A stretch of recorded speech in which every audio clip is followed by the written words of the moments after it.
All right. So for our next deaf ears, this is Sinner from Germany. Germany. Um, Hey, I heard you missed us. We're back. I brought my pencil. Give me something to write on, man. of course, we always get behind the bands that we get behind. You're ours forever. So we'll We always get always. behind the bands that we get behind. No one is left behind. Hey, you've got a nice behind. Oh man, I think the clock is slow. This is the Snaggletooth Rock and Roll Podcast.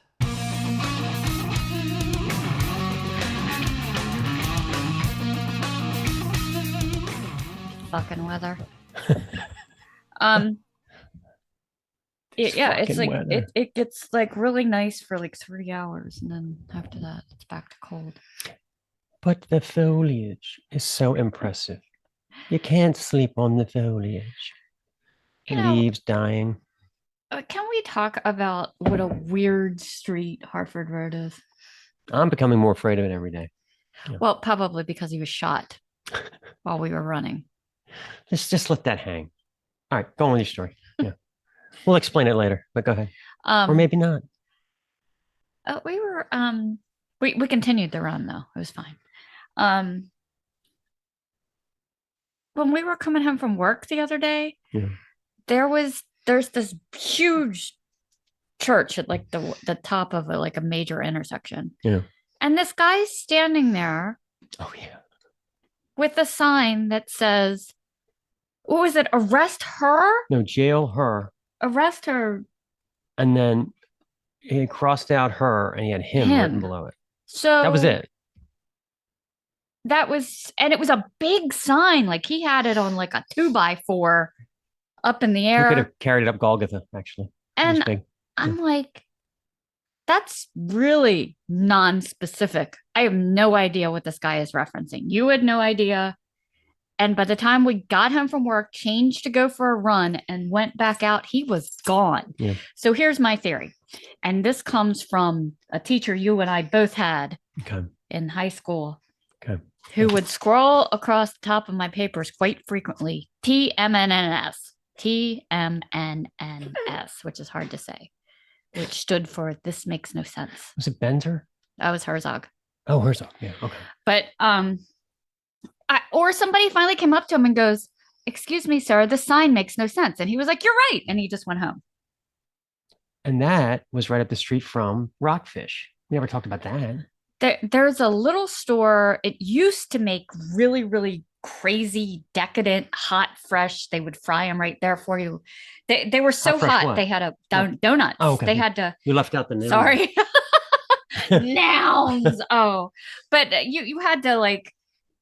You could order flavors, or you could just pick a bunch of names, and they would have chocolate chips and peanut butter and coconut, whatever you wanted on them. They had different ones, but they would make hot, fresh donuts. They were so hot, they actually had to lay them out like, in a single layer in a big pizza box and hand it to you.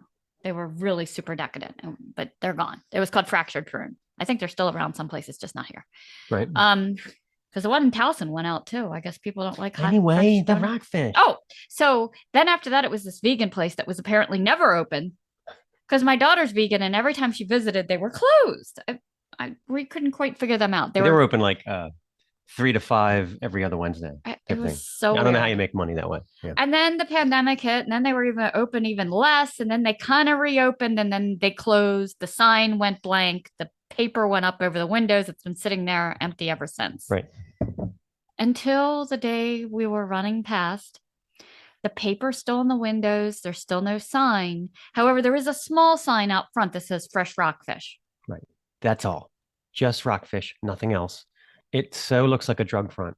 I mean, you just expect the mob people meeting inside. Yeah, just rockfish. It's some kind of code or something. I mean, the door's propped open, but the papers are all window, and there's no price on the sign. No price, no menu, no information. And why would you just have rockfish? So who's going to be driving by and be like, you know what? I really want some rockfish. I want to go into that boarded up. Let's go into that boarded up building. That'll go well. Yeah. And why wouldn't it? You pointed out a good part. Like if somebody's selling hot steamed crabs off a truck, that's totally different. That's totally different. That's totally fine. If you just have that as your one option, we get crabs that. Are fine. That's a Maryland thing. It's a Maryland thing. You but know, not just one specific kind of fish. Weird. it's really bizarre. You think you'd have a little couple types of fish, or It's a maybe a seafood market. It's a front. Obviously, it's a I front. don't know what's going on there. Anyway, so Latest weirdnesses in our neighborhood of the week. so I thought that I would explore a popular TV show that's on Netflix right now, whose popularity eludes me. Cobra Kai. I really hate that show. Yes. Well, let's get into it. All right. Now let's start off by saying that I always hated Ralph Macchio. I always thought he was this dorky, dumpy, ridiculous actor. And he actually looked more comfortable being beat up than pretending to be cool or whatever. I never really thought. Do you remember Tiger Beat ladies? With you had all your hunks in them. Oh, God. You could rip out the pages and put them on your wall and make your mother crazy because you would use tacks. I was not allowed to use tacks. I had to use that gummy stuff that eventually left a big oily stain in your poster. I was so offended that he wins Elizabeth Shue because I had such a thing for Elizabeth Shue in that show. And I just thought to myself, hell no, that hot ass is not with him. And one day I'm going to get me a hot, busty blonde like her. So, and in the end, I think it worked out well because if you've seen The Boys, Elizabeth Shue's a little scary looking now, like especially down around the mouth. I loved her in Leaving Las Vegas. That was so sad, though. I cried. What a downer movie. Couldn't be more downer. It goes from bad to worse. It just keeps getting worse. It goes to hell after that. So anyway, so let's explore the ridiculousness of Cobra Kai. Okay. The acting, for one, is horrible. Well, getting around the completely ridiculous fact that the rivalry is still going on decades later. I mean, so Macchio beats him in the karate tournament, and apparently we're supposed to believe that sent Johnny down a lifelong path of misery. He never got over it. And he's just as Macchio is just as dorky looking now as he was in the 80s, but now he's got some nice crow's feet going on there. Yeah, I hated him in The Deuce, and he was such a douchey douche in The Deuce. If you've seen The Deuce on HBO. Yeah, he did not belong in Tiger Beat. Cop. Yeah. That actually was a good role for him. Yeah. So in the original Karate Kid, this is the part I don't understand. One of many. So Johnny was the handsome kind of California surfer type. His parents were rich. He was like a black belt in karate. He had everything in the world going for him. But we're supposed to believe that wasn't enough because over the years, having been defeated in the tournament in the 80s, he's become incredibly stupid about technology. So they cast him wandering around like in an aging Loverboy t-shirt.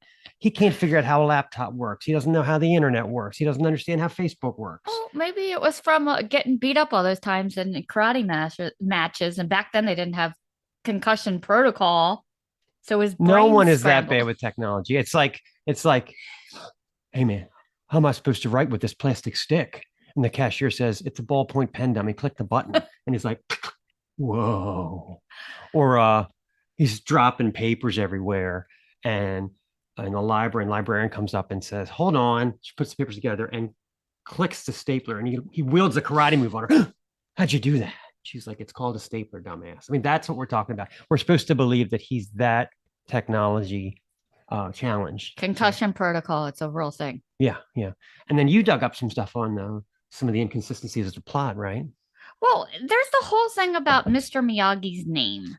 Pat. Okay. Marita. But the name on the headstone is definitely some kind of continuity error because in the next Karate Kid, his name is stated to be Kazuki. Interesting. But it was actually, given to Daniel for his birthday, that Miyagi's first name is Hidoli. That dorky fucking car. Ugh. Known previously on a sign being held for him in the Karate Kid Part 2 to be Naroshi. So that means that the next Karate Kid changed his name while Cobra Kai kept the original name. He is not worthy of Elizabeth Shue in the 80s. Sorry, you're going to hear that several times. So I also find it hard to believe that the power that these Cobra Kai senseis have over teenagers, in their mysterious pajamas, they were able to convince these kids through discipline they need to turn on their best friend, commit these horrible acts of violence, vandalism. Obviously, whoever wrote this show did not have teenagers of their own because you can't get teenagers to do fucking shit. I mean, I remember when my daughter was about 16, and I would say to her, hey, how about you empty the dishwasher? And she would go, it's not always about you, Dad, and wander away. So that's what we're dealing with. What the fuck? Well, I constantly wandered around wondering whether the drama was going to hit or not. So hats off to the senseis for just being able to get them to attack that tree, bite it, and they do. My kids weren't full of drama. Their plot was if I asked them to do something, they would do it so horrifically. I would just say, never mind, I'll do it myself. Yeah. Like when I wanted Craig to mow the lawn when we first bought this house, and he was home for the summer. I was at work. I just bought a brand spanking new lawnmower. I'm like, can you mow for me? And he called me at work and told me that the lawnmower was smoking. It was an electric mower. Okay. Literally brand new. And when I got home, he had totally burnt the motor up because the grass was high, and he cranked it all the way down to the lowest setting, thinking he could get it done quicker than doing the 2 passes I asked him to do. So he got out of it. Congratulations. I'll just do it myself from now on. Oh, I took that mower back to Lowe's, by the way. I had just bought it. Did they give you a replacement? Yeah, I just said, hey, I just bought this. It stopped working. And they're like, oh, here's another one. That's great. Good for you. It was literally 2 days old. I was sick. It was like money I didn't have back then. And I was like, anyway, so back to Cobra Kai. Spend another $300. Back to Cobra Kai. So there's a scene where the entire high school gets enough. You're either with Cobra Kai or you're with LaRusso's shit. Nobody's Sweden on this show. Nobody's completely neutral. Yeah. Yeah. Nobody's like, I don't really care. They're all beating the shit out of each other in school, and nobody thought to play the song Everybody Was Kung Fu Fighting. I mean, hello. It's very polarizing. And here's the final thing. Okay, so this is kind of where I think the show is going to go or should go. So it's interesting that Daniels, of course, he's got a smoking hot wife, which I'm still not buying it. Still not buying it. But in the show, he has bags for days. Yeah, I'm not buying it. Anyway, she's constantly saying, hey, let's go out for a drink, or hey, why don't we lay off the karate for a while and have some wine with me? I'm just sitting here alone. And of course, douchebag is always like, you just don't understand what Johnny's up to. Got to stop Cobra Kai. And he goes charging out, leaves her alone constantly. Probably not a great idea, considering there are young studs in the dojo behind her training for karate. Or I say next season, she gets herself a boy toy. I vote for, look at these pictures of studs. Look, Tanner Buchanan is hanging out there. Zolo, how do you say his name? Zolo Mariduena? Zolo Mariduena. So I say that next season, Daniel goes charging out, and she's like, you go ahead and break some boards. We're going to try to break the headboard. You go right ahead. I've got my itinerary. Yeah, it totally reminds me of the Stranger Things Billy seduction episode. Yeah, he's available too. Maybe he could get a shot at Daniel's wife. Yeah. Okay, he's out of a job, right? Yeah, they killed him off. Bring on the studs. Yeah. So, well, why don't we introduce the musical part of the show, I guess. That's a good idea. Since we just got done looking at hot studs. Weird. Okay. Feature band this week is Emissary. Out of Medford, Oregon. We interview 2 guys from the band, Jym Harris and Tim, the Mothman Dahlen. A very interesting story. Which may or may not be getting made into a documentary. Exactly, yeah. 5 demos in the mid-90s, and it was just bad timing. The band went on hiatus for decades, and now, as we'll hear about, all the stars lined up, and they have a fantastic new record out called The Wretched Masquerade that we'll talk about. Really good. Yeah, it's a great interview, so stick around for it, definitely. So let's play a song from the new album, The Wretched Masquerade. This is Hypochondriac.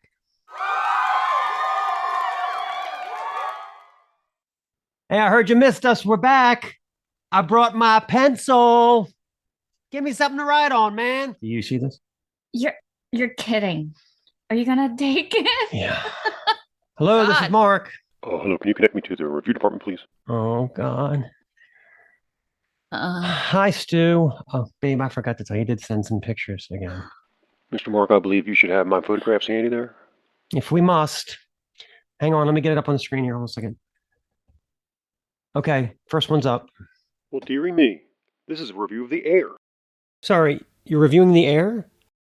Somehow, I think this is going to make me wish for another Val review. Land's sakes, Mr. Mark. I don't think anybody's done it yet. Not until today. Lucky us. Please don't call me mister. So if I could begin, Mr. Mark. What you see there is none other than mother-loving Mickey D's. Stopped in for their signature flapjacks and noticed it's a little greasy in there. You think? Holy guacamole, Mrs. Mark. Signature flapjacks? What's happening? I'm getting a weird feeling again. I'd rate this one as F as in fun, but C for choking on grease. Did he call you Mrs. Mark? If I could jump back in, Mr. Mark. Stopped in here to kill some time. Pretty clean environment overall. The air was definitely well filtered. But Hooly Dooly, the old lady hacking away in the mass, needs attention, I'd say. To kill some time? Who does that? Jiminy Christmas, I hope she got some help. Moving on to this little room, this place really steamed my sports jacket. But somebody should tell that guy to cover up. Steamed my sport jacket? Which brings us to stop number 4, Clover Valley Veterinary Clinic. Now these people were full of beans and all, but I couldn't stop sneezing. Allergic to animal hair, you see. Allergic to... Why were you there? Well, butter my butt and call me a biscuit. We're at the final stop. The restroom at the A&P was convenient and all, but not to be indelicate, but it kind of smelled like shit in there. Wait, that's not surprising. Well, thanks very much to both of you. Next one's a work in progress. I'll just say coming soon, The Ground. I'm numb at this point. Goodbye, Stu. We gotta go. The Christmas tree's on fire. Okay. All right, let's try quickly to move on with our lives and please. play a song from Emissary. This is In Solitude. Go get it.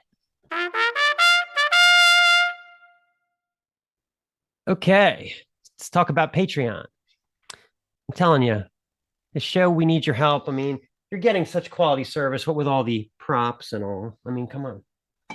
Well, it's props, it's monthly fees, it's equipment. We may or may not need a new computer soon. What, are you talking about yours? Is it slow? Yeah. Yeah. Yeah. All right. So in terms of content, Stace and I went back and rewatched the old Hearing Aid documentary with Dio. It's kind of the ultimate heavy metal gathering back in 1985. Such baby faces. Yeah. And we kind of dissect it, talk about it at length on the Patreon page. So you'll want to go check that out for $6.66 a month. Also, and hell, I'll throw in a fucking bag of habaneros if you want them. Also, I'm going to be throwing in some book and beer reviews, possibly at the same time. Yeah, we're going to do an episode where I have like a blind beer taste testing. Yes. I'm down for that, of course. Yeah, we've got so many habaneros. That's our bumper. Our bumper crop this year ended up being habaneros. Every time I look out back, there's like 8 more growing on the vine. So we've started freezing them. We'll send you some if you want. So every once in a while, I'll pull one out of the freezer, and they're hotter than fuck. And as I'm cutting them, putting them in a salad, I say, "Come on, pretty baby, kiss me deadly," and they do. Whew. Hot is hot. Ironically enough, we have this patient who comes into my job, and she usually brings us eggs because she has a farm and her own chickens, and the eggs are always fine. And I saw her name on the schedule and I thought, oh, eggs. No, she brought us a bag of peppers.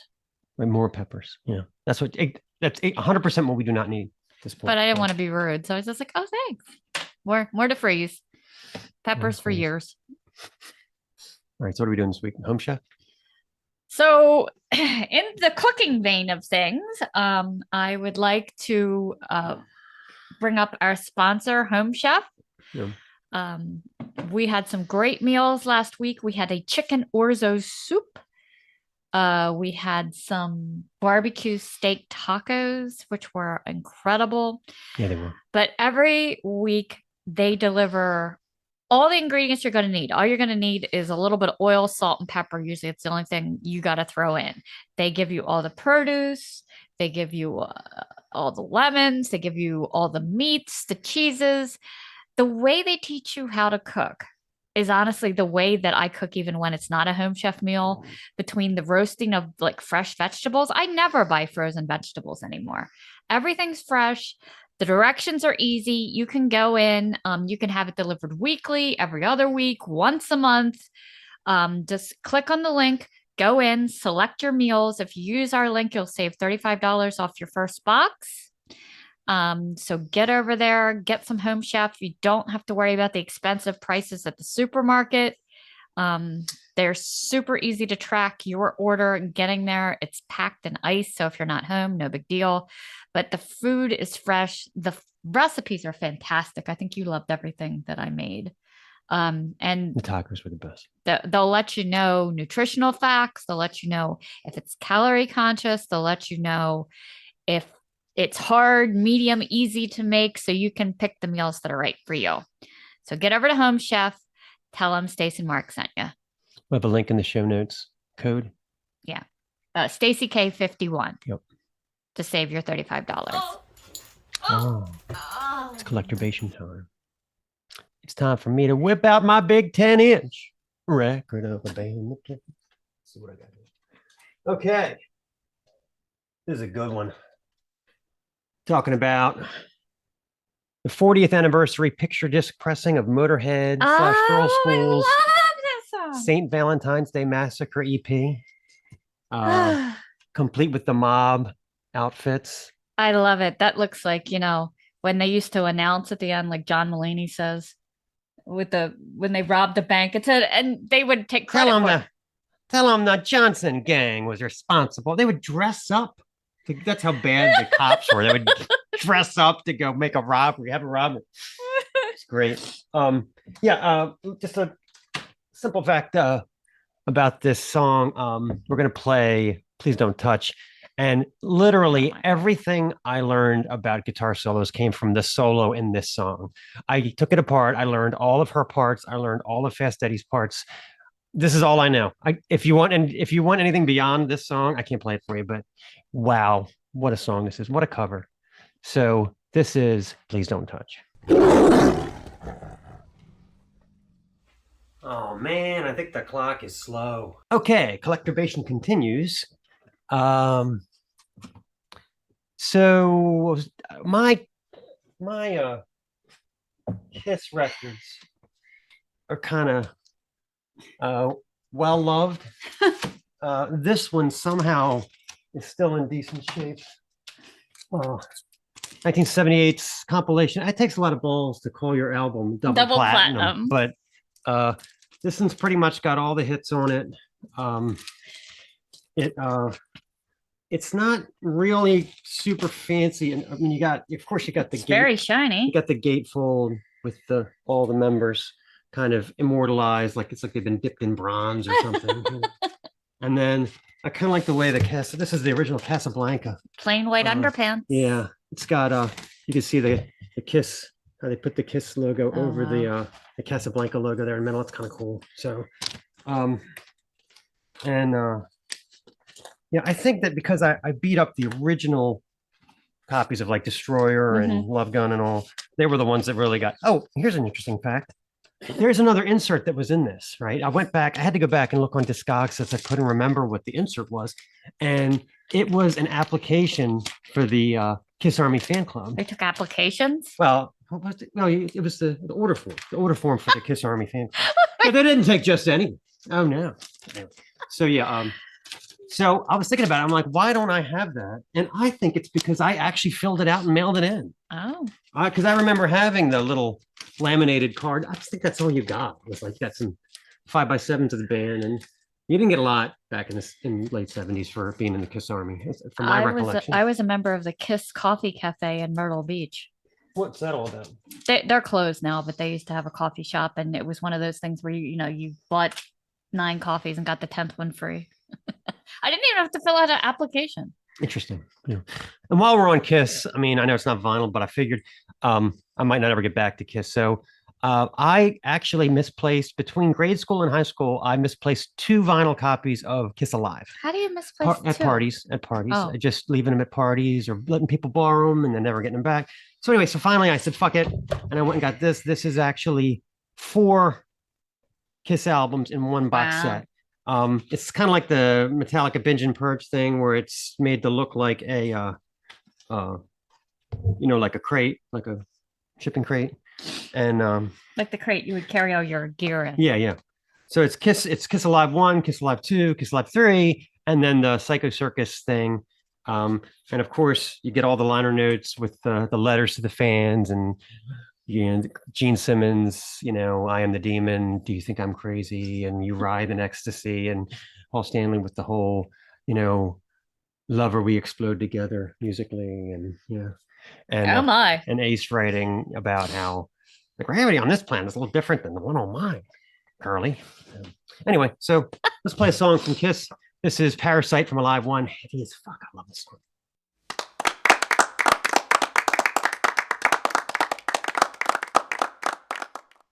I never knew what you were gonna get with Kiss. Every album has one song I hate. Every album. Creatures of the Night maybe doesn't. I don't know. I can't remember this. I kind of hate the drums in I Love It Loud.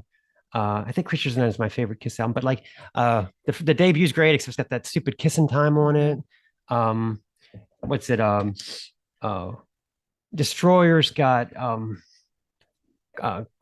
Great Expectations and Beth, and I don't know.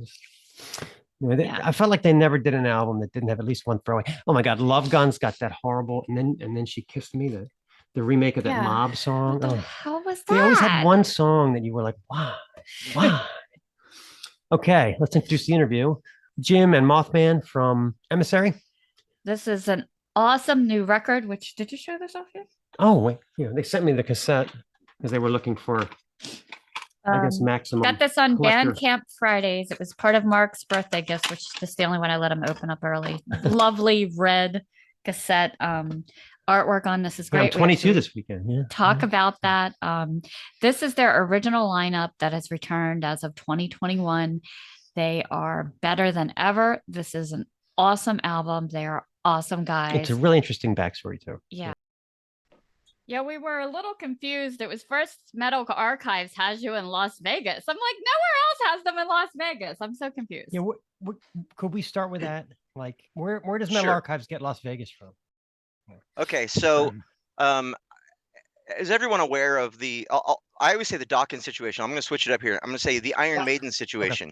Okay. Like where you see like those early photos of Iron Maiden. It's Steve Harris and like 4 guys you've never heard of. Right, yeah. I call it the pilot episode. It's like before the real band started. Like I had the name and I had the logo and I had the lyrics and I had some guys from high school. And we started up a thing called Emissary, and we did that for about a year and did a little demo. And then I moved to Oregon. We started the real band. Tim and I met, and that was he liked the name and the logo, so we just reused that. And so the old history kind of gets attached to the new history, even though they're kind of like 2 different bands. Same with like I said, Iron Maiden. I would say Dawkins too. They were around in the 70s, but nobody knows that material. The pre-George Lynch stuff. So yeah, the pilot episode. Very good example. Yeah. Yeah, it's a very interesting statistic. If you look it up on Google, it says that the most amount of metal bands in the United States, number 1 is Oregon. So we're always like, is it climate? Is it weather? Yeah. Wow, I had never heard that. We have the most metal bands. I know Portland has the most strip clubs, so maybe there's some kind of. Well, between those 2 stats alone, there you go. Well, weirdly though, Finland has the most metal bands per capita because it's like 53.2 heavy metal bands per 100,000 residents. So they win there, but Oregon wins the United States. So. Wow, you guys do your research. I think you have the same. I think you have the same latitude as like Norway, and it just brings out the darkness. That is a deep dive, my friends. What are your guys' names? Mark and Stacy. Yeah. Okay, I'm Jimbo. This is Moth, or Tim. We call him Tim, Moth, whatever. How's it going? I dig the Death Angel shirt. I'll remember the Moth thing. Yeah. There you go. That's on my tattoo list, by the way. Yeah. I want that tattoo. That's on my list. Yeah. Show him your Moth tattoo. He's got a Mothman tattoo. That's on. Yeah, that's awesome. It's more of an old school kind of. I love it. Logo, but... There's always that. I always have that little bit of trepidation when someone says, "Show me your tattoo," because I don't know what part of the body it's going to be. And this is a family show. I stick around right up. Yeah, I stick here. Or so I say. We'll see. So many bad things came out of the pandemic, but so many good things came out of the pandemic. And I would say probably one thing is a lot of bands got back together or restarted, as well as the gift of you guys back. Yeah. So what was at the heart of the catalyst of getting this back together, and were there any bumps in reforming? Timmy. Well, let's see. I was in another project at the time. Jim was in his other project, Silent Storm. They were on a label and kind of doing well. Of course, the pandemic, put a halt to a lot of stuff. I was in another project out here.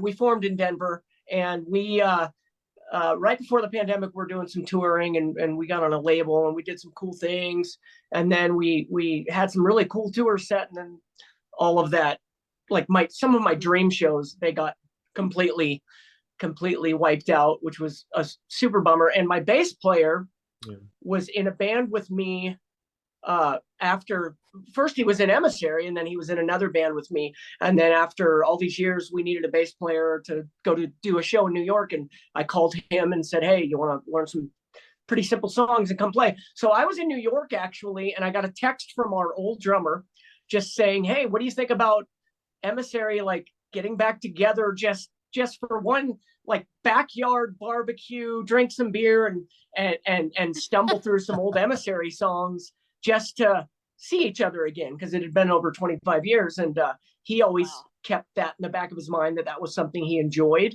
He ended up leaving the band because he got, financially, he was offered some gigs that paid him money, which was like touring cover band and going overseas and doing all that. So he had to leave Emissary at that time. But so he was talking to me about it, and I was like, yeah, we'll talk to Jimbo, I guess, and we'll see what the other guys want to do, and maybe one summer we can just do maybe a club show, or maybe just a backyard barbecue. And then all of a sudden we started talking about it online a little bit, like Jim was asking a few questions. I'm kind of skipping ahead, and then all of a sudden all these people kind of, hey, if you're going to do that, I'd like to record your album. And then when we started talking about it, a label from Germany messaged and said, hey, I know of Emissary, and we had some tapes that you got, some of your demos.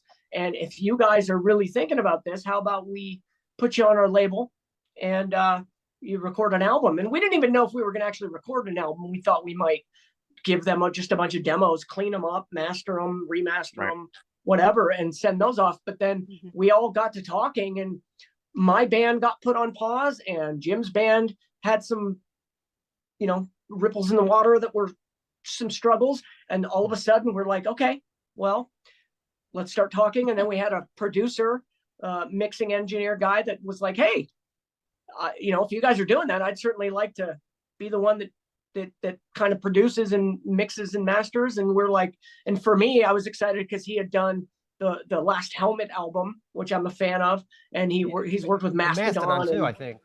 Mastodon and some of the guys from Neurosis. And knows a lot of cool people. So we were blown away by that. And then all of a sudden, as the ball starts rolling, our backyard barbecue show turned into opening for Tesla in a big place. So that obviously inspired us to take it a little more seriously. I'd always loved the Emissary stuff. When I left Emissary, I kind of came out here after doing a little kind of alt hard rock, Alice in Chainsy kind of band. And then I just jumped right into the cover band thing for years because I wanted to make money playing music. So I did that for years and never even really thought. I always listened to the Emissary stuff because I was very proud of it. Death Angel, of course, was my probably main, well, Metallica, of course, but my main inspiration for the riffs I wrote were really Rob Cavastani of Death Angel was my inspiration. And I grew up in the Bay Area thrash scene and got to go to all those shows, Metallica in the clubs before they got big, and all Exodus and all those bands in small places. So I really had that stuck in my brain, along with Queensryche. Rush is my favorite band. So I really had a big gamut of stuff that I like to play. I don't think I play like Rush at all, but I definitely was inspired by that. So Jim, we all started talking, and then here you go. We have this album, and the artwork came in by a guy that had worked with Megadeth and Tourniquet and some great bands. So really, it was, I don't want to say a God thing because I don't want to offend anybody, but to me, things fell in place. I'm going to call it a God thing. God was like, your dreams over here got halted. Guess what I'm going to do for you? Boom, here's your favorite band you've ever been in. Let's get you back together. And it's been nothing but amazing feedback from it. It's been amazing. Things really fell into place. We ended up in this history book, like a history of hard rock and heavy metal of the Pacific Northwest. Is a book called, what was it called, Tim? I'm drawing a blank. Rusted Metal. Rusted Metal. We ended up in this book because we had played in the Pacific Northwest in the early 90s, and one of the guys that was putting the book together, a guy named James Beach, hit me up and said, did you guys ever play up here during that time? And they were putting the finishing touches on the book, and I sent him a bio and history of the band and a photo, not knowing if we were getting in or not. But that book came out, and then people started talking online, and then Underground Power Records hit us up, and it was just, everything just fell into place. Things that weren't going right over here, like Tim was saying, suddenly came together for us. So we end up with Eric Hoover on drums on the album, who was our original drummer, Peter Sean Kinney on bass, who played most of the big shows with us back in the 90s, guitar player named Charlie Francipane, and we got Doug Hill producing the record, and we got Don Yatomi doing the art, and it was just it just was it was kind of magical how it all happened. So there's not much online about why the demos didn't progress into an album back in the 90s. Like, what happened there? Why did the band stop after those demos? Well, you guys are East Coast, right? Yeah. Well, but we're Pacific Northwest, and can you imagine what it was like trying to make, melodic thrash or power metal in the early 90s around here when nobody wanted metal anymore? All the metal guys had cut their hair short, and they only wanted, as we call them, they wanted sound garbage. That's what they wanted. There you go. Awesome. That's exactly it. And they wouldn't even call it metal when we had shows. They wanted to call it aggressive rock because metal was a bad word. Wow. And it's funny, our biggest shows, I mean, aside from the opening up for Doc in like, I think it was 96, it was 95, opening up for the Cherry Poppin' Daddies, a ska band, but they were semi-local. They were from Oregon. So, and that was a couple thousand people, or at least it felt like it. Maybe it was 1,500 to 2,000, but and then I'm drawing a blank on the other show, but if there was one, maybe I'm just thinking of a dog. Anyway, but our biggest shows, our most memorable shows that meant something to us happened kind of after the grunge thing, and or during the grunge thing. And, we were thinking about slipping into the Pantera thing. I mean, I'm not a huge Pantera fan, but I will say that they still were waving the flag for really heavy music that still had some, I mean, Cemetery Gates and some of the other stuff had some melody to it. And we even kind of dipped into that at one point. We were like, okay, let's change the time signature and kind of slide our chords and see if we can get some attention. But it never felt right to us. It felt forced. And we were trying to be kind of something we weren't at the time. But that's really it. It was tough to play with. It was just tough to get anybody to look at us or pay attention. And a bunch of the other people were just like calling us names and kind of making fun of it. So it wasn't at the time. It was not good timing. At the time, we were like 7 years removed from from the kind of music we were playing being popular in the area. And when you're doing something from like a decade ago, then everyone's like, oh, that's the old thing. Like they don't want to pay attention to it because it's like it's not retro yet because it hasn't gone completely away. And now that metal went completely away and died a worse death than disco because of the grunge and alternative rock, now we come back around. We're like, hey, we put these same songs out that we wrote in the early 90s, and we're getting a way, way better response than we did the first time around. Yeah. And I don't even know if we called those demos. I to us, I mean, that's where we were. I mean, of course you record stuff and you find people to help you out. back then, and then you want to shop to labels or whatever. But I thought, we were kind of we were doing the best we could. We went into a decent sized studio and did what we did.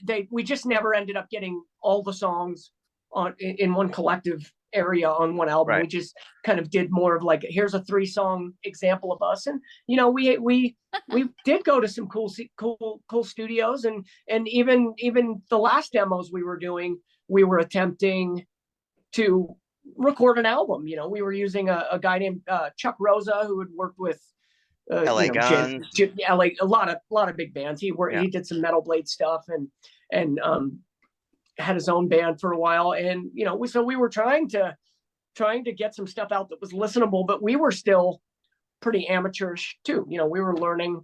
I'm reading guitar books on alternate chords and how to do a guitar solo as Jim and I are writing these songs.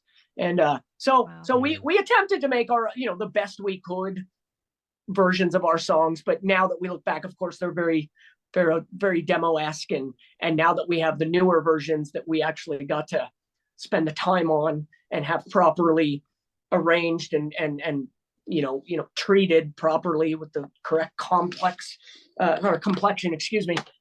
Now we finally got to the point where we're like, yes, sent it back enough times to where it finally came back to where we're all like, yes, that's how we want it to sound. This is what it should have sounded like back then, but we didn't know exactly what we were doing back then, and it was tough. And it's good to have the record done now and listen back to it and go, okay, this is the way it always sounded in our heads. Yeah.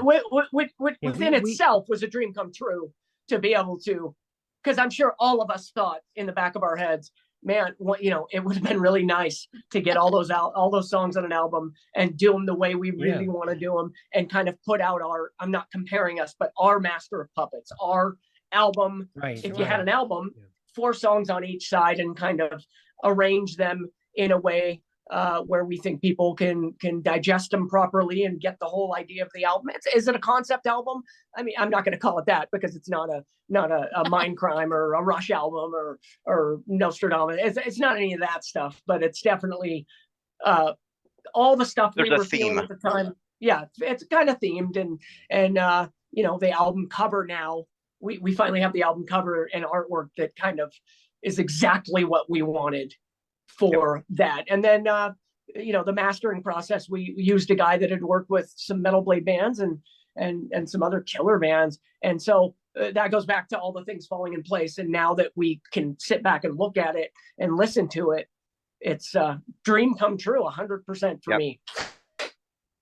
Great. Yeah, we call that period like the mid to late 90s, the kind of the lose period, because as bad as it was for you bands trying to get heard, metalheads, me and my tape trading buddies, were scrounging trying to find anything like you, and we couldn't.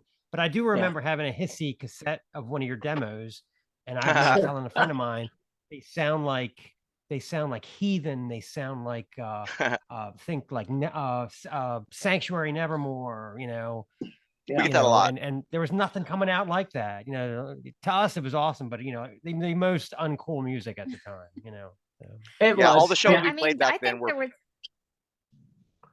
with bands that sounded like Jane's Addiction and Nirvana. We're getting up on stage and doing guitar solos, and I'm going, whoa, and everyone's just like calling us butt rock and all this kind of thing. Yeah. What's funny, it reminds me of, I'm glad I was able to do this. I was just talking about this on another show, but I got to go to the Clash of the Titans tour, which was what's it, Slayer, Megadeth, and Anthrax, and Alice in Chains. Somebody else, I forget. Alice in Chains. But Alice in Chains opened, and Alice in Chains. It was Anthrax, like Slayer, Megadeth. Yeah. Right. So Alice in Chains came out, and they were kind of poofed up like Guns N' Roses, and they had these white high tops on, and they had 6 inches of stage. And I thought, what the fuck is this? So I would have never guessed that would have taken over and everything would have flip-flopped within the space of a couple of years. But it was weird. Yeah. Yeah. They certainly turned the tables, So you were talking about your cover art. I'm absolutely in love with the skeleton with the kind of the Uncle Sam feel with the raven on his shoulder right out of like Edgar Allan Poe. Is that your Eddie? Yes. Does he have a name? 100%. That's our Eddie. Okay. That's the dream, right? I'm a kid. We're all kids looking at those albums, and when you the relationship with music has pretty much gone away, except for the metal community, where you buy an album, let's just say an album or a CD or whatever, and you put it on, and you can physically hold it, and you look at it, and you're listening to Aces High, and then 2 minutes to midnight, and you're like, oh my, just you're enthralled, and you're getting these feelings of mystery, because back then you're like, are they really satanic? Does Gene Simmons step on puppies? I heard that he does. And I heard that Tony Iommi prays to goat heads backstage and all of this stuff that back then, I don't condone that, but it was pretty cool to think about. And then like a guy like Blackie Lawless came out, and I was just like, just absolutely, thank God, the new Gene Simmons-ish kind of guy came out. So I think the relationship with that has gone away. We're so excited to get vinyl. That's coming soon, so that people can also do that. But his name is Rod. He's our Eddie, and Ruler of Defiance would be the acronym there. But we totally, Jim and I sat and talked for hours and hours about what do we want. How do we want Rod portrayed, and how do we want the album to look? And most people, not to get political, most people can look at it and think, and I'll just tell you this, the Raven's name is Harris. Now, that is Jim's last name. Yep. Okay. Yeah. Oh, I love it. Yeah, you ever thought about having to make like an on-stage appearance? Having Rod make an onstage appearance? Actually, I've been talking to a lady that makes masks. And then there's a lady in Oregon that I don't know if Jimbo knows her. Maybe somebody knows her that makes hats like that. Yep, so, the Mad Hatter. Yeah, Awesome. yeah. So maybe we will. Maybe we'll have the mask made. It's pretty generic, straight skull face. It doesn't have much personality like Eddie does. Like every time you see Eddie, you know it's Eddie, not just a skull or a skeleton. But with ours, it's a little more generic. But I think we would love to do that, because what's the best part of a Maiden show? The first time the fifth, the 11-foot Eddie comes out, and then the end of the show, the giant one comes out behind Nico. And for me, it's taking those pieces of my not childhood, but my growing up going to concerts and the love of that, and trying to not necessarily copy it, but definitely honor it, because that's my favorite part. Yeah, and you want the art to artwork. You want the artwork to look like the music sounds too. You want it to match. Exactly. And I think we have that. I think that when you see the album cover and you hear the songs. Back in the day, back in the 80s, there were two ways that we selected music. One was, of course, the artwork. It had to be badass, like what you just put out, like that album. And the second one was Jeff Hanneman and James Hetfield's t-shirts. If they had a fucking band on their t-shirt, then we just went and got it, because we knew it was going to be good. That's how I discovered Discharge, Dead Kennedys, Sam Hain, Danzig, etc. So wow, right on. Kids today get a little weird when you go that route, because the internet is so prevalent. But we didn't have that back then. We had to get Aardschok and look at t-shirts. Well, sometimes you saw Tom Araya wearing an Aardschok t-shirt. I'd see that and go like, what's that? That's right. I want to get that magazine. Tom Araya weighed like 95 pounds in the early days. Yeah, before he looked like Santa Claus. Yeah, right. Yeah, but he is Santa Claus now. He's never not laughing. He's never not smiling. He is the thrash metal Santa Claus. Yeah. He is. He is the poster child. And that's part of the logo too, is why I was drawn to the logo. It was a little different than it's been cleaned up and stuff, and it's more symmetric now. But the original logo I looked at and I was like, dude, if that was like a brand, like nowadays you got like Hurley and Thrasher and Volcom and all the shirts the skaters wear, and they're brands. They're not like, some are skateboards, but Tap Out or whatever. But I always saw the Emissary logo as like, that could be like a universal metal logo, and that's another part of it. When you see a cool shirt, and we sell shirts to people that don't even know who we are necessarily, as at shows, they might just discover us, but the shirt looks cool, and we want we want that branding, man. We love it's the metal iconic. brand. It is iconic. Yeah, I was thinking about when we interviewed Chrysix, they have like this skeleton guy named Paolo, and he's like in all their videos. It's like the adventures of Paulo. So I asked him, I said, is there someone who always plays him? He's like, no, it's always one of us, and he's always different heights. So I thought that was awesome. That's funny. The Iron Maidens do that. They have different people come out as their Eddie when the Iron Maidens play. You would never know who it was.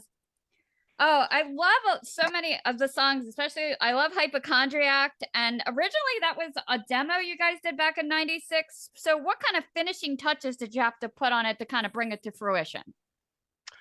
So with that one, it was actually kind of just a half-baked idea. It was one of the last things that we did that before the band broke up, and it never really completely turned into a song that we were happy with, that we went in the studio and recorded. So there was never really a demo version of that song. And over the years, like Tim was saying, we both played in other projects or whatever, and I kind of always had that on the back burner, like I'm gonna finish that song someday, and just never did. And when the band got back together, I said, it's the first thing we got to do is we got to finish Hypochondriac and put that together. And basically, I mean, I wrote some of the music, like the basic structure of it, and then I handed it to Tim, and then he changed some of the phrasing and some of the chord, like the way he plays the chords, and basically made it sound more like him. And just all of our music kind of does that, where if Tim writes the music and I write the lyrics, or if I start writing some of the music or whatever, we go back and forth, and it turns out where it's like, okay, we know the moment when this sounds like Emissary. And Hypochondriac finally hit that point where we went, this sounds like an Emissary track now. This sounds like it would fit. All the other songs were completely finished and demoed, and we went in the studio. We did do some altering with some lyrics and some of the arrangements a little bit, and some vocal melodies and things of the old tracks. But Hypo was basically a new song for us, and we figured if we could just get that on the record with the old tracks, then that's the complete album. We started working on a couple of newer songs that are probably going to be on the next release, and we just decided to keep it pretty much the classic material plus Hypo for this new album, for the album that just came out. Yep. And we're all better than we were, so it's easy to take those songs and say, okay, how can we amp this up a little bit? How can we change some of the the riffs were, the way I write riffs, and now it's almost the same because I'm still stylistically the same, but I'm like, okay, I can add this to that, and I can do something a little, not modern, but a little more modern than what we were doing back then. I do some stuff in Silent Treatment that I'm not going to really call it modern, but just updated stuff with, like, just harmonics and different things, and then adding some harmony guitar parts that again, we're all better. We all grew up a little bit, and we all got better, and we all wanted to, now that we can put this out, we can change some things. And some of the words for Jim didn't make as much sense as they do now, how he writes his stuff. And then Hypochondriac just kind of came perfectly at the same time as COVID, and it kind of fits in with some of the way people were feeling during that. So yeah, if you check out the lyrics, I think a lot of people will go, this is definitely COVID influenced, Yeah. Well, your lyrics in general are very apocryphal. I like the In Solitude, I think, is my favorite lyrics that you have. Such a good ballad. Thank you. And I just was wondering, when you kind of tweaked the songs that you wrote when you were young, did you make them angrier now?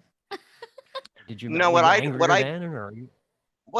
did basically was just, I've done a lot of songwriting since then, and I would look back and go, there were just awkward placement of syllables and things like that. Like, I just tried to make things make more sense.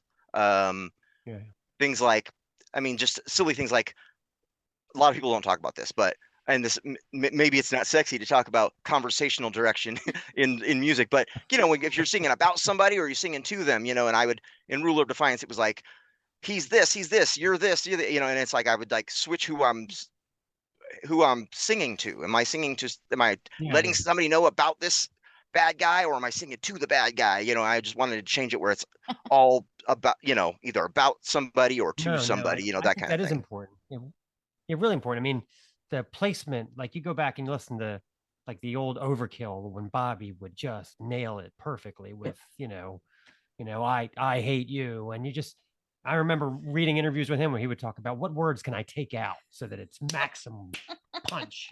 Yeah, a lot of it And is. no, It's that's very it's valid. it's Yeah. editing. It's just editing. Just basically Yeah. use Yeah. the first thing you start with. Generally, isn't the best thing you could have come up with. You might come up with something. It's like a good idea, but it needs to go through some phases. And the lyrics before were basically one shot. I wrote the lyrics, boom, from top to bottom, and sang them exactly what I wrote, and I wouldn't go back and edit.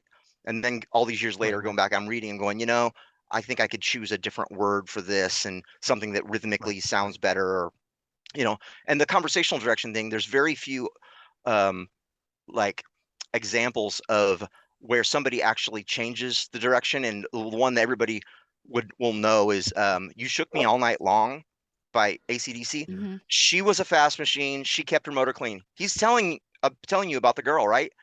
And you shook me all night long. Like, what happened there? Wait, I thought, wouldn't it be she I shook got me all another. I night got one long? like that. I got one like that. It's even worse. The first half of Peace Sells sounds like he's going to go shoot up a 7-Eleven. Yeah. What do you mean I don't believe in God? Yeah. What do you mean I don't pay my bills? And then it gets then the second half, I think it was the heroin. Suddenly we're talking about peace selling and nobody's buying. I mean, those two halves of that song do not fit together. It's a super Sure. iconic song, of course, and everyone loves it. But that's what happens with Smack. Yeah. Dave's we got just a few wanted like things that. to make more sense. Yeah. Dave's got a few like that where you're like, this and this do not go together, but whatever, okay. Right. I thought it was great what you guys did with Solitude, because even though it's kind of technically a ballad, there's still like a punch and a tempo and an energy. Was that done on purpose? Yeah, I'll say I don't know what song I heard. I heard some song by some band. I can't even remember the band, but I don't think it was a metal band. And they did the clean to dirty, Mhm. do a clean part and then go into the dirty and then come back clean. And that was thrilling to me. So I remember, yeah. And then there's a slight bit of Helmet influence, to be honest with you. When I started listening to Helmet, because Paige Hamilton of Helmet is from Medford, Oregon. So people talked about Helmet a little more. Of course, he went to New York and went to music school there and left and started Helmet. But I wanted some, not Pantera groove, but I just wanted a groove in the song to kind of keep you going with the song. But then I really wanted the complexion to keep changing on just the way you feel when you're, I'm sad, I'm mad, and go from sadness to anger, because they both come from the same place. So, and then of course Jim's lyrics came out perfectly. I mean some of those lyrics in that song for me, I think, are genius. And so that song was special. That song was special to me. So yeah, and then we were definitely Death Angel influenced by the vocal parts of him singing, and then I come in and do the pre-chorus, and then everybody does the chorus, kind of a thing, like in Silent Treatment to go back, and then I'll sing part, and then he'll sing part, and then I'll, and I just, again, Death Angel had a band later after Mark left, called The Organization. Yeah, that was a little more mainstream hard rock, but also those two albums for me. The they first would one switch off vocals. Andy would sing a line, and Rob would sing a line, and Mark would sing a line. They do that in Room with a View. Yeah, I think the verses are Rob, and then Mark sings the chorus. Correct. Well, I tell you what, you bring up that you like Act 3 around a bunch of metalheads, that will part the room. Yeah, that is an album that that's a divider right there. That one. It is, and it's my favorite one. At the time, I love it. It's funny because we were listening to the records that were basically everybody's Black album, that every thrash band did their one, like, whatever, countdown with Megadeth, the ritual with Testament. Yeah, like practice what you preach with Testament. Yeah. Right. Oh yeah. I mean, practice it started there, but really, I mean, yeah, like on the ritual, and then Annihilator had Set the World on Fire. Nuclear Assault had Something Wicked This Way Comes. We were Flotsam and Jetsam. I mean, everything from like album 3 to 5, basically. You know, like after like When the Storm Comes Down, and then Quattro and Drift. Like those are the records that metalheads were going, I like about half of it, but they're kind of starting to do some things that I'm not comfortable with here. Like maybe it's a little too melodic in these spots or whatever. Those were the records that we were listening to a lot at that time. So sure. And like you're saying, like I know you brought up like Helmet. That was also the time when like I felt bad that like, you know, all the thrash bands were going into covers and Maiden was slipping and Priest was slipping, but I thought that fucking Prong was so sexy, and I loved Helmet and I loved Pantera, and it was just like these riffs are just so great. I have to give it a pass, you know. There were bands that didn't even make it that big, like Stuck Mojo on their first record. Downset on their first record. Like, so we're talking like pre-rap metal wasn't a thing yet, but like White Zombie had just come out. So there were bands throwing groove in, you know, and doing the little dun dun dun dun dun dun dun dun dun dun kind of stuff. That's the kind of stuff that we were starting to throw into the mix later on. And even Mordred was doing that earlier too. The band Mordred from San Francisco, they I was a fan of them because they were a local band when I was growing up, and you know, I would see bands like them and Death Angel and Blind Illusion and stuff, and but they were using a lot of bass. They were doing more funky bass stuff, and they were doing some of that groove stuff too, with a little different vocal delivery that was a little more dramatic, but you know, kind of on the line, you know, along the lines of Stuck Mojo and those bands that came later. And I think Jim, although he, you know, he'll probably say his favorite band if he had to pick was Metallica. He was, you know, our first few songs sounded like we were Cinderella, and don't get mad at us for that, because go listen to early Pantera. Oh, nothing wrong with that. Go look at some pictures of Pantera from the early days. But we just didn't know. We were, you know, I was saying I like this riff and I like this heavy riff, and together I ended up a little more heavy with my playing when we were really tightening the strings, and Jim was coming from another place of stuff that wasn't quite that heavy. And then together we came up with our own kind of act 3. You know, it's funny, if you go listen to Silent Treatment and then listen to the song Stop by Death Angel off act 3, you'll hear some stuff that seeped into my brain that ended up in that song. I'm just talking about a rhythm pattern, but the dun dun dun dun dun dun dun, you know, that ended up, I didn't do it on purpose, but then later I was like, and then even the beginning of Silent Treatment was something a guy showed me, and I didn't, somebody was like later, 30 years later, it's like, that's in a Black Sabbath song. I'm like, he was showing me a Black Sabbath song? Well, it's in your DNA. There's my way of doing it. And then, you know, some people say it's on the Black Album too, some Jason Newsted bass part, but I do it backward the way he did it. But I've got vocal melodies that straight up copy Mike Howe from Metal Church at times, and I've got, you know, little hints of Lizzie Borden and Grim Reaper and things like that, you know. So it's you'll hear our influences all over the place and go, hey, wait a minute, that's a thing right off of this other record. And I can see the Metal Church definitely. I used to have a T-shirt that said "Funk metal is not a crime," and I used to wear it to shows just to piss off my friends, you know, who were like so anti, you know, Death Angel and anti Primus and all these bands that were coming through at the time. Our first show back in California after we got back together, we were playing something called Redwood Metal Fest. If you can imagine what this was like for Moth over here, being a Bay Area guy, we played with both Blind Illusion and Mordred, and the drummer in Blind Illusion now is Andy from Death Angel. Yeah, dude, which is my second, literally my second favorite drummer ever. Neil Peart drove Rush, and then Andy's my next guy, and so that was exciting to do that. And Mordred was a band that I think, if I remember correctly, I brought that to Jim, and I was like, check these guys out, see what you think about them. I'm starting to kind of get into it. And then all of a sudden they played right after us on this, like we're loading off and they're kind of helping us move our stuff. And I'm just blown away after all of this time that so cool. we're getting to play with these bands. And that's my favorite part of all of this. You know, I love the music. I love delivering it. I love playing it. I love sharing it.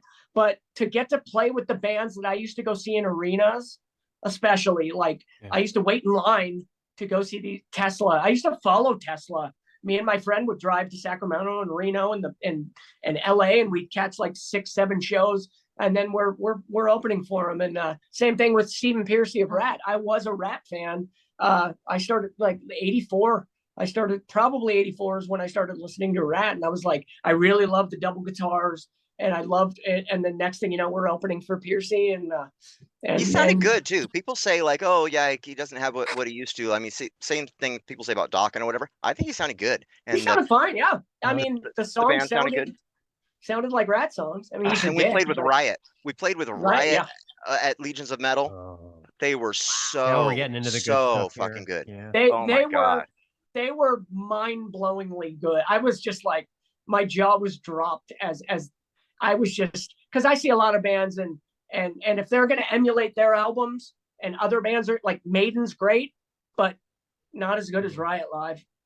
I mean, Tim says he looked at me as they're playing. He goes, After he died, you saw him? You're saying after he died? Yeah, after Mark Reale died, and basically the Riot 5 lineup with.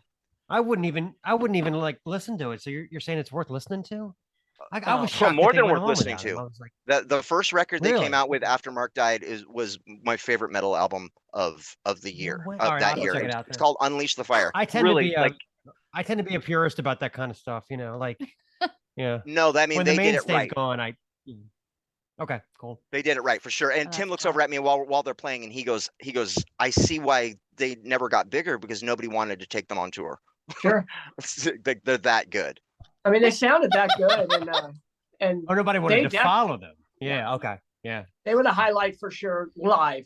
Now again, we're talking going and seeing a band live and hearing if they're great or if they're and they were good. And Nasty Savage played too. I don't know if you're a fan of them, but but that was a fun. The Dungeons of Pleasure.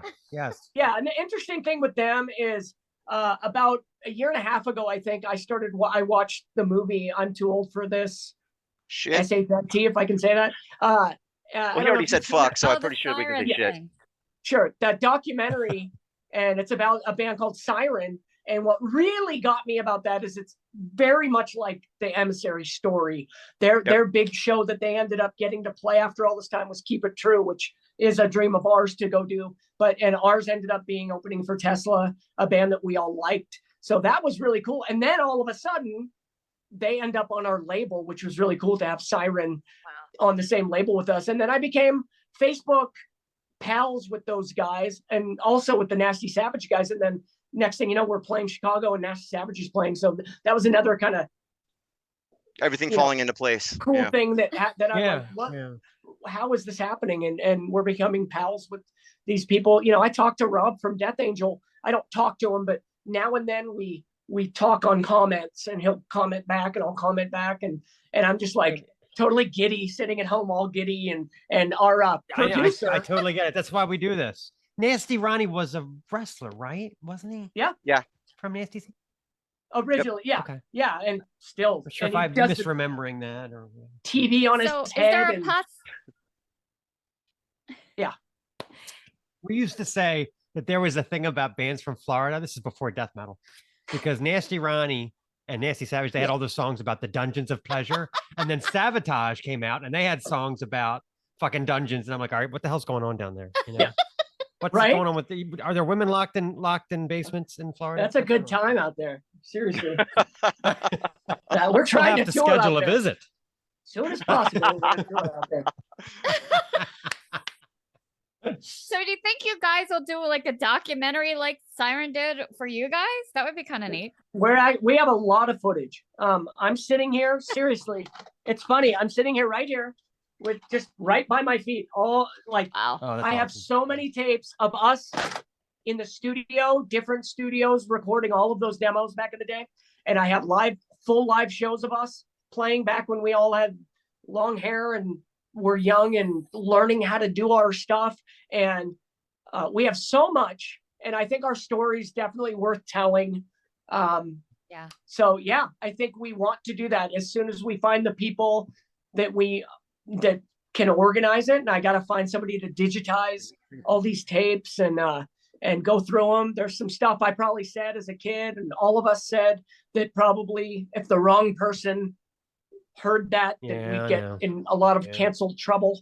And so we'd like to, and it wasn't anything disrespectful. It's just the way we talked back then. And we were listening to NWA and Eazy-E at the time too, mixing around with that. So we got some lingo that we probably shouldn't have adopted. But I have no idea what you're talking about. I don't either, Jim. I'm okay, only for wearing the record, right? I'm wearing a Compton hat. I'm wearing a Compton hat in like 2 magazine pictures. And I'm just like, and then I look back, I'm like, what am I doing? I'm wearing shorts. Yeah, I did too. I had a kind of Cypress Hill, New Jack City stage. Yes, that I'm not real proud of. I think I've burned all the photos, but I'm not sure. So mine got somewhere in some magazines. All right, so we do this game. Since there's 2 of you, I guess we'll do 3 and 3. Okay, so cool. I have getting to know you random questions between number 1 and 85, which we recently had to reshuffle because I won't say what the number is, but everyone we interviewed kept picking the same number. Yeah, that's true. So we had to shuffle them. So each of you pick 3 numbers. Between 1 and 85. Okay. All right. I'll take 7 because that's significant in my life. No, 20... I want 7. Okay, well, you can have 7 then. There it is. 21, and I could say 69 and be really cool, but I would say, I will say 52. Yeah, 52, 7, 21. Okay. All right. Okay. I'm gonna say. Right. Oh, I pick after he does it. Go ahead. Yes. Okay. Go ahead. Pick yours. I'm gonna take 17, which is my wife's favorite number. 27, which is my favorite number. And then since Tim said the thing about 69, I'm gonna pick 77 because you know what a 77 is, right? That's a 69, but you get 8 more. Yeah. Writing this down. Okay. What is it with sevens and Dad jokes. I thought it was 6s, but I guess it's 7s. Yeah, it's 7s. All right. Number 7. Do you feel that substances like alcohol or drugs enhance or hinder the creative process? So this is mine, right? No, I was 7. Timmy's got 7. Okay. He grabbed the 7. Yeah. I thought. Well, first of all, say I thought it did back in the late emissary days, as I was on some substances that kept me up for a few nights, and I would write and record, and then I'd listen to it when I woke up after a couple days later, and I would throw it all away. I would say, well, it depends on what kind of music. For me, and most bands that I listen to, like bands. Well, then again, you listen to Rush, and they're super technical and awesome, but Hemispheres and some of those albums were written while they were experimenting on stuff. I would say no, though. I don't think it. I think people think it enhances it, and I do not. Yeah, I always call this the Hawkwind question. This is the question of, did you just take a bunch of shit and levitate, and then the next morning you're like, wow, that was brilliant. Yeah, it's a Hawkwind. Not for me. Yeah, it's never brilliant. I don't think it's ever brilliant, right? I mean, back then we were kind of under the sorcery of the Crystal Witch, if you know what I'm saying. Sure. Yeah, exactly. Right. Yeah. Let's not get started on that. I have too many stories. Go ahead. All right, question 21. What was your favorite Halloween costume that you wore? Oh man, Geddy Lee. I just got a long black hair. I took some cardboard, and my sister helped me cut out what looked like a base, and put on some kind of a weird robe that my mom had. Some like you wear the 2112 kimono, because that's what you really need to be wearing. That's what I was trying to wear. It was a kimono type thing, but my Geddy. Of course, that mixes with my Ace Frehley, but definitely my Geddy Lee is the most memorable and my favorite. That's awesome. Yeah. All right, number 52. What toppings do you like on a pizza? Well, again, I'm gonna go act 3 on you guys and say pineapple and ham and bacon with barbecue sauce. Oh, you're the instead pineapple of, guy. Yeah, I am.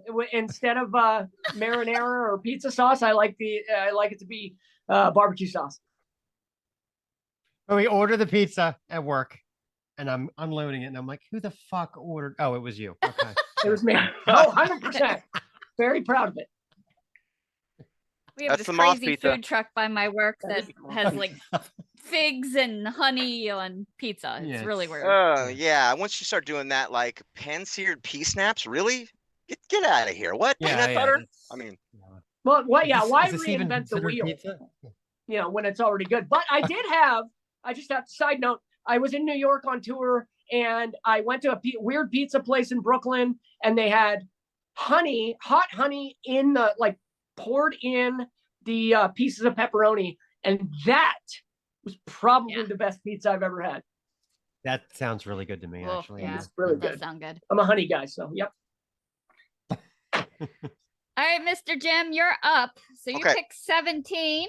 Boxers or brief, Mr. President? Oh my, yeah. That one. What so you wear? easy. Boxer briefs. Yep. Duh. That's what I'm wearing. Woo! Yeah, I'm not gonna show you, but that's always. Is there We anything interviewed else? this I don't band. think, yeah. Yeah, we interviewed this band a few weeks ago, and he's like, he was a Norwegian guy. Oh no, he was Danish. Danish. And he's like, I will show you my satin Slayer boxer shorts. We you were know? like, what? And I suddenly thought, I don't have any extreme metal underwear. I feel No. like I'm missing out in life. All right, Well, you Mr. can't put your Jim, number stretch jeans on. 27. 27. Do you have any nicknames? Jimbo. That's it. I mean, isn't that enough? I mean, shit, it's Jim with a Y to begin with, because in school there was a bunch of Jims and Jameses. There was a Jimmy and a Jimmers, and so I just got stuck with Jimbo. It just worked, and the Y, a friend of mine spelled it with a Y, and I came home one day with my trapper keeper or whatever, and he had taken a Sharpie marker. He was like, he's into tagging. He had like the big Sharpie, and he wrote JYM real big on my folder. And I came home and my mom saw it. I'm a teenager, and she's like, Jim with a Y. I like that. She started spelling it with a Y, so I've always spelled it with a Y. Also, Jymissary. Jymissary is his other one. Jymissary. Yeah. I got to mention Emissary that. and Timissary. Yeah, we're that's known locally as that. Emissary twins. Yep. I like it. Yeah. All right. Number 77. Have you ever had a wardrobe or prop malfunction? Wardrobe or prop malfunction. Oh, it's funny. The last show, no, not the last show we played. Show before last, we played this thing called Medford Metal Fest. That was super fun. It was we're so stoked we get to play Metal Fest now, because before, like 25 years ago, 30 years ago, whatever, we were playing with, like I said, Jane's Addiction sounding bands and stuff. So now we actually get to play with metal bands. And there's video footage somewhere during the song In Solitude, and I'm wearing a bullet belt. I always wear a bullet belt with a Motorhead belt buckle, like the Snaggletooth guy. Oh, you know what? I think I got it around here somewhere. Anyway, yeah, and the belt just falls straight down, as like around my ankles while I'm singing the song. And I just keep singing it and just stepped right out of it. It was one of those things where it's like, I don't think anybody noticed, but I watched the footage back. I'm like, oh, I got to catch that part where my belt fell down. So that was maybe the only time I can remember a wardrobe malfunction. I mean, as far as a prop malfunction, I don't think so. I mean, unless you consider like the monitor's not working, which, that's not. You didn't get that trapped happens in from a time to time. trapped in a pod like Spinal Tap. Or electrocuted on stage? Yeah. No, that'd be good. Actually, the power did go out during our last song. Oh, at that same show. We did blow the powers. Yeah, that's The last verse That sounds of like a hell of a Ruler of show. Defiance. Yeah. doing roller. Yeah. It was fun though, because the crowd was just like, our drummer just keeps playing. Tony just keeps playing.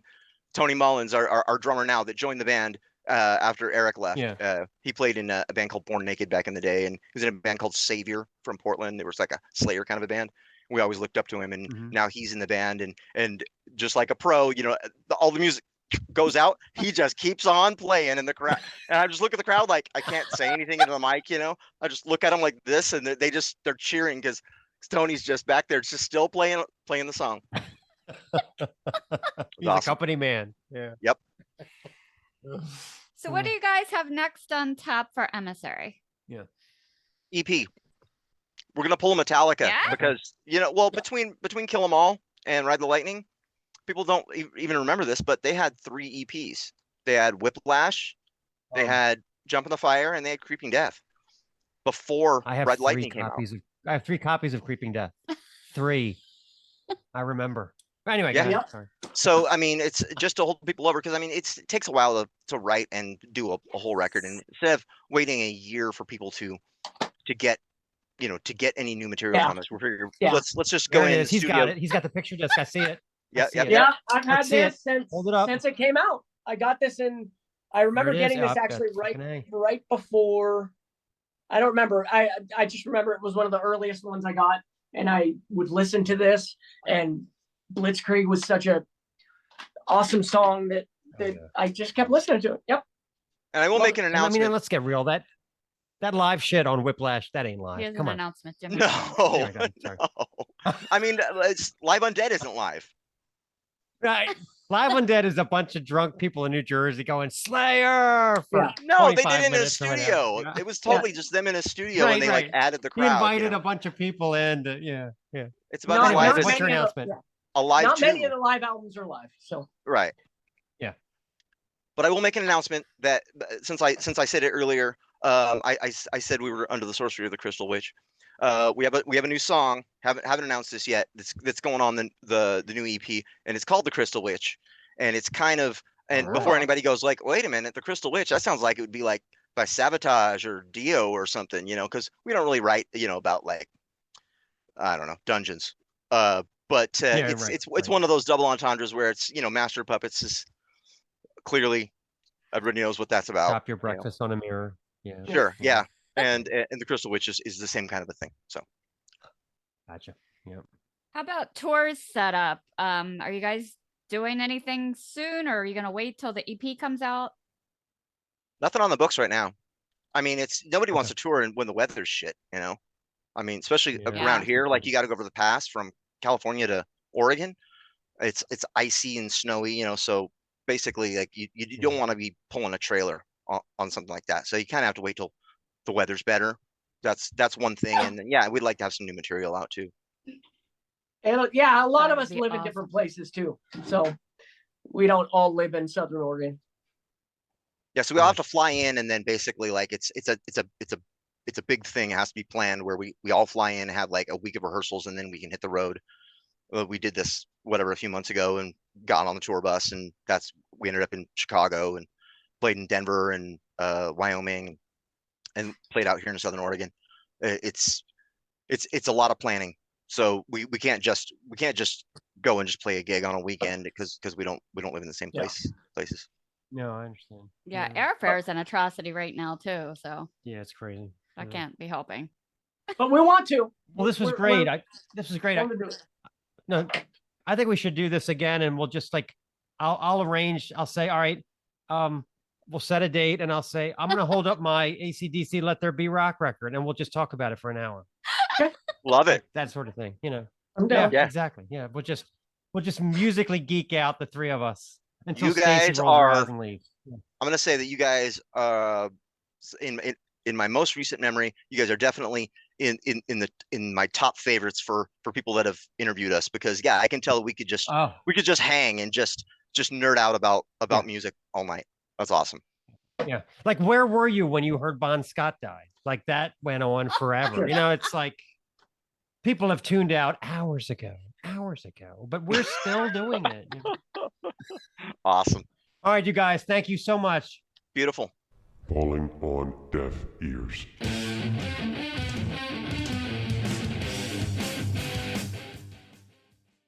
Okay, deaf ears time. So we'll start off with a bang. Clayton, has a new album, Cell Dweller's first album in about, I think, 5 years. It is called Satellites. He was busy having children. We understand. We understand what happens. Yes. Kids become priority. So, but the new album is dark and lots of talking about soul parasites in the lyrics. There's lots of space and lots of anger. Yeah, a lot. That you would come to expect from a Cell Dweller album. I think I've only listened to it a few times, but this seems like it's darker than anything he's done so far. I don't hear anything about, I feel like a stupid schmuck on this one. I hear stuff like this. We're going to play a song called Baptized in Fire. I thought I feel like a stupid schmuck was bitter. Yeah. This is much darker. Much darker. So yeah, check it out. Deaf Ears 2. This is Sinner from Germany. Maybe you can interpret lyrics. The Germans. He has a degree in German. But this is like I have a BS in BS. This was formed by actually Matt Sinner. So he actually is one of the few like their 20th full-length record. Put his last name up there. Since the early 80s, I guess, when it came out. Amazing. They have been cranking out quality metal since the 80s. Yeah. Very consistent band. I think that's not counting live stuff, EPs, whatever. But right. It's called Brotherhood, and the song we're gonna play is "The Last Generation." Enjoy. Okay. Again, I don't want to say we saved the best for last. We probably did. The new Rabbit Junk has finally dropped. Apocalypse for Beginners. Yes, we may or may not have already pre-ordered the vinyl. Oh, wow. If you guys look through the shorts, you'll see a conversation that we had with JP last year. And we're talking about how much this song sounds like Rick Astley at the core. I have to say that the mellower parts of Love Is Hell remind me of Rick Astley. Yeah. You could probably do a mean Rick Astley impersonation. I totally hear that. I was actually when I recorded those vocals and I showed them to some girl, I was like, I am super uncomfortable with this. I'm like, this sounds like pop. And she was like, it does, but is this your truth? And I'm like, it is. I pictured you with the navy blue blazer with the cute little anchors on it. That song is like I'm wearing that and with the anchors, and then when it goes to the metal parts, I tear it off. Yeah, there you go. Yeah, this is back before we were on YouTube. It was from season 1, but we still have the video clips. It was too good not to add in. The original can be heard back on season 1, which is a different Spotify channel. But get over there and crank up Apocalypse for Beginners. This is quite possibly the best thing they put out so far, and they put out a lot of stuff that I love, but I love every bit of this. Are we going far away? I'll fall forever to you. Are you gonna fall away? And the cover art is great. Really the cool. music is great. They're going to be in in New Jersey pretty soon. I don't know if we'll get over there for that, but we're very excited about this. And of course, we always get behind the bands that we get behind. You're ours forever. So we'll always get behind the bands that we get behind. No one is left behind. Hey, you've got a nice behind. Apocalypse for Beginners. You're going to love it. Have we come to the end already? It would appear so. Well, we've gone over the bizarreness of Harford Road. And the need for rockfish. There is none. Diversified. They have no diversification. Remember we were talking about diversification? Everything's diversified. They are not. It's just rockfish. Just rockfish. They have one flavor. I found something else that's like that. Heinz 57 sauce is just one flavor. Because your theory was they didn't want to put a 58th flavor in. Right, because it's called Heinz 57 because it's 57 ingredients that make it up. Okay. Put it on your Oreos, people. Yeah. Let's see what else we talk about. We talked about how I've lost so many copies of Kiss Alive. We talked about your collectorbation and bank robberies where you needed to get dressed up. Tell them the Jackson gang was responsible for this one. Ha ha ha. And they would take their guns and spray paint their name shoot their name into the wall.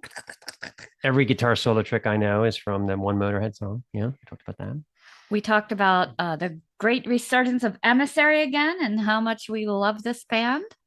I like the part where we're all admitting that we had kind of a hip hop phase. And I'm like, yeah, I did. I had kind of a New Jack City / Cypress Hill phase too. We're all like ashamed, you know. Anyway, we move on from it quickly. And of course, bandanas on cats. It's going to be huge. Little Bear was not traumatized during this. She actually hung out for a little bit after, so she didn't scurry away. I think she went away now, but she's a very complacent cat. If you haven't seen her 101, she's got a bit of a catnip problem, but it makes her very mellow. This has been the Snaggletooth Rock and Roll Podcast. Special thanks to Jym and Tim from Emissary for such a great interview. Get out there and check out a copy of The Wretched Masquerade right now. Snaggletooth theme, courtesy of Jens Kemgren. Deaf Ears theme, courtesy of Tim Green. Deaf Ears bands, check them out. Rabbit Junk, Cell Dweller, and Sinner. All content 2022, the Snaggletooth Rock and Roll Podcast.